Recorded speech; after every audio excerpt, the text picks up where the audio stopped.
অনেকদিন পরে আমি শহরে যাওয়ার চিন্তা করেছি। এখন দেখতেছি একটা অটো দাঁড়ায় রয়েছে। এই যে অটোতে উঠবো এখন। মামারে বলবো যে মামা একটু আমার ট্রেন স্টেশন পর্যন্ত নিয়ে চলেন। মামার অটোতে উঠে পড়লাম আর মামাকে বললাম যে মামা ট্রেন স্টেশন কয় টাকা? মামা বলল 30 টাকা। তা আমি বললাম চলেন মামা, আর হাই দিয়ে এখন আমি অটোতে উঠলাম। দেখেন পিছনের দৃশ্যগুলো অনেক সুন্দর লাগতেছে। এই জন্য আমি অটোতে উঠতে খুবই পছন্দ করি, কারণ অটোতে উঠলে সামনে পিছনের সুন্দর সিনারি দেখতে পাই। এই জন্য আমি অটোতে উঠতে পছন্দ করি। আর মামাকে আরেকবার বললাম যে মামা অটো ভাড়া কয় টাকা? মামা স্টেশন কয় টাকা? 30 টাকা। 30 টাকা। আমি মামাকে বললাম মামা একটু তাড়াতাড়ি নিয়ে চলেন, আপনাকে 30 টাকাই দিব। আমি বললাম যে স্টেশন পৌঁছাতে কত সময় লাগবে? মামা বলল এই তো 10 মিনিট সময় লাগবে। আর কিছুক্ষণ পরে আমরা কিন্তু সেই গন্তব্যস্থানে পৌঁছায় যাব। আর দেখতে পাচ্ছেন এই পাশে কিন্তু রেলওয়ে স্টেশনের পাশে আমরা কিন্তু চলে এসেছি। আর এ পাশে একটু ঘোরাও, এ পাশেও কিন্তু সে রেলওয়ে স্টেশনের রাস্তার খুব একটা সৌন্দর্য দেখতে খুব আমার ভালো লাগতেছে। আর অনেকদিন পরে শহরে বের হলাম, এই জন্য আরও অনেক ভালো লাগতেছে।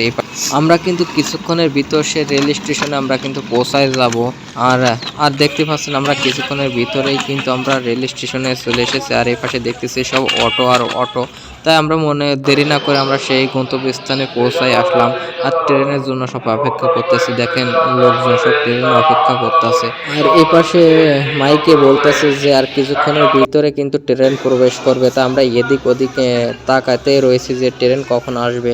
আর সবাই কিন্তু অপেক্ষা করতেছে যে ট্রেন কখন আসবে। দেখেন পিছনে একটু ক্যামেরা ঘুরিয়ে দেখানোর চেষ্টা করতেছি। ক্যামেরা দিয়ে ভালো করে চেষ্টা করতেছি যে ট্রেন আসে কিনা। পিছনে দেখি যে ট্রেন একটা আসতেছে। দেখুন ট্রেন কিন্তু একটা আসতেছে। এই ট্রেনে কিন্তু আমার যাওয়া হবে না, কারণ এর পরের ট্রেন কিন্তু আমি যাইব। দেখি একটু ভালো করে ভিডিওটা আপনারা দেখতে থাকুন। ট্রেন কিন্তু অনেক লম্বা হয়। এই ট্রেনের কিন্তু সম্পূর্ণ আমরা ভিডিওটা তুলে ধরবো, আপনারা ভিডিওটা সম্পূর্ণ দেখতে থাকুন। এই ট্রেনে কিন্তু খুলনা টু রাজশাহী যাবে। এই ট্রেন কিন্তু আমি এখন উঠবো না, কারণ এই ট্রেনটা কিন্তু আমার কোনো সিট নাই। এর পরের যে ট্রেন আসবে এটা কিন্তু আমি তার জন্য অপেক্ষা করতেছি। এপাশে ধরে দেখতেছি যে ট্রেন কখন আসবে। এরা কিন্তু সবাই পরবর্তী ট্রেনের জন্য অপেক্ষা করতেছে। কিছুক্ষণ পরে দেখি আমার সেই ট্রেন চলে এসেছে।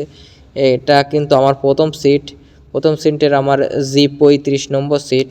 আমি এখন প্রস্তুতি নিতেছি যে ট্রেনে উঠবো বলে।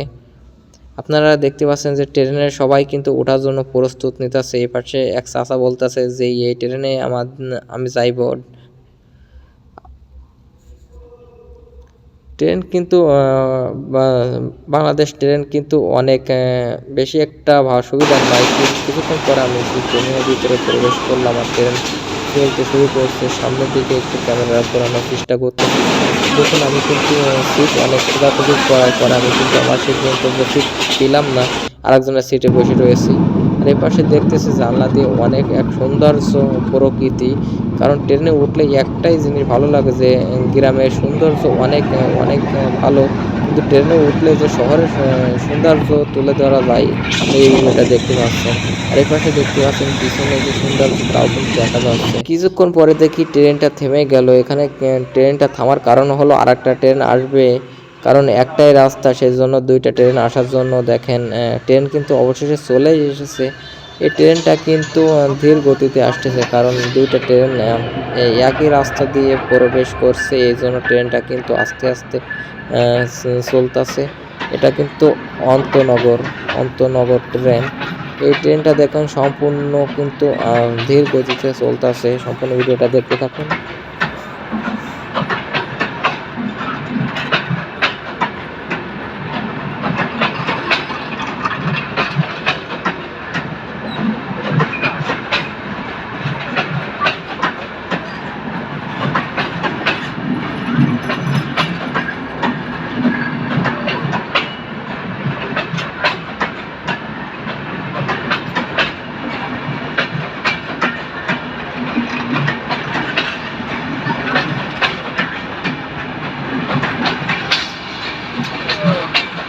তাই তো দেখতেছি। ট্রেন দেখি শেষই হয় না, তাই মনে করলাম যে একটু থেমে গেছে, তা আমরা একটু বাইরে থেকে ঘুরে আসি। ঘুরে আসার একটা প্রস্তুতি নিলাম। কিছুক্ষণ পরে মনে করলাম যে একটু বাইরে থেকে ঘুরে আসি, এই জন্য বাইরে থেকে ঘুরে আসলাম। আর কিছুক্ষণের ভিতরে কিন্তু ট্রেনটা ছেড়ে দিবে, দেখুন ট্রেনটা কিন্তু ছেড়ে দিয়েছে, সেই ভিডিওটা কিন্তু তুলে ধরলাম। আর শহরের সৌন্দর্য যে এত ভালো আগে বুঝতে পারছি না, এই সৌন্দর্যটা কিন্তু ট্রেনে উঠলে একমাত্র বোঝা যায়। আর আমার কিছুক্ষণের ভিতরে কিন্তু আমি গন্তব্যস্থানে পৌঁছায় যাব। আর কিছুক্ষণের ভিতরে কিন্তু আমি গন্তব্যস্থানে পৌঁছাই আসি। এই পাশে দেখতে পাচ্ছেন সবাই কিন্তু লাভার জন্য ভিড় জমাচ্ছে, আর কেউ কেউ ওঠার জন্য ভিড় জমাচ্ছে। আর অবশেষে আমার হাতে একটা চশমা ছিল, সেই চশমা এখন হাতে সরিয়ে দিয়ে হাঁটা শুরু করলাম। হাঁটতে হাঁটতে দেখি পিছনে এক দল এনিমি এসতেছে। এনিমি দেখে আমি সামনে একটু জোরে হাঁটার চেষ্টা করতেছি। আর এর পাশে দেখতেছি সামনে এক স্কট যাইতেছে। আমিও মনে করলাম যে এই স্কটের পিছনে আমি একটু যাইতে থাকি। কারণ কেউ কিছু মনে করলে কিন্তু আমার দোষ না, কারণ আমার ভিডিও করতেছি আর স্কট দেখতেছি। স্কটের পিছে গেলে কিন্তু আমার একটু ভিডিওটা ভাইরাল হতে পারে। আর এর পাশে চাচা দেখি পাঁপড় ভাজা নিয়ে ট্রেন রাস্তা দিয়ে যাইতেছে। এই পাশে সৌন্দর্য খুবই চমৎকার সৌন্দর্য দেখতে পাচ্ছি। আর কিছুক্ষণ পরে কিন্তু আমি সেই অটোতে উঠে পড়লাম। মাঝখানে আমি ভিডিও করছি না, এই জন্য সম্পূর্ণ ভিডিওতে দেখাতে পারলাম না। আর অটোতে সামনের ক্যামেরাতে দেখি যে আমাকে খুব হ্যান্ডসাম লাগতেছে, কিন্তু হ্যান্ডসামের ভিতরে আমি অনেক হয়ে গেছে। সে অটো আমাদের গ্রামে কিন্তু এই অটোগুলো পাওয়া যায় না, কিন্তু চাচাকে বললাম চাচা একটু সামনের দিকে নিয়ে চলেন, তো সামনের দিকে নিয়ে শুরু করছে। আজকের ভিডিওটা এই ছিল, সবাই ভালো থাকবেন, সুস্থ থাকবেন, খোদা হাফেজ।